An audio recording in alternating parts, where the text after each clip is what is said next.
ہمیں اس کے لیے پریشان ہونا چاہیے۔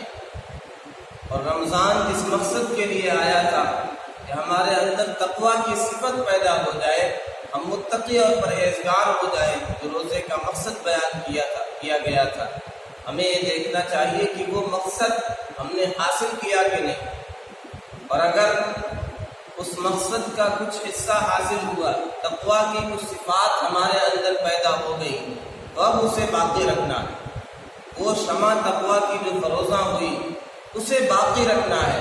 عام طور پر لوگ عید کی خوشی میں مست ہو کر کے لہو و لعب میں یہ دن گزارتے ہیں، اور جیسے رمضان کا استقبال کرتے ہیں ایسے رمضان کے بعد، عید کے بعد شیطان کا استقبال کرتے ہیں۔ اس لیے جیسے رمضان ہم نے گزارا اسی طرح پوری زندگی ہمیں گزارنے کا عہد کرنا چاہیے۔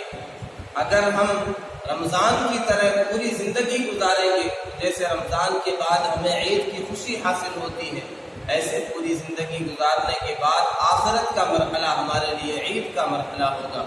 آقا صلی اللہ علیہ وسلم نے یہ بھی ارشاد فرمایا کہ رمضان کے روزہ رکھنے کے بعد من صام رمضان ثم اتبعه ستا من شوال كان كصيام الدهر، اس نے رمضان کے پورے روزے رکھے، اس کے بعد 6 روزہ شوال کا بھی رکھا، تو ایسے ہے جیسے اس نے ہمیشہ سال بھر اس نے روزے رکھے۔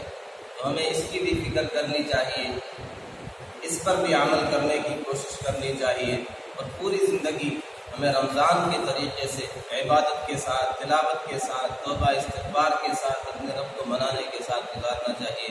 اللہ رب العزت والجلال کہنے سننے سے زیادہ عمل کرنے کی توفیق نصیب فرمائے۔ آخر دعوانا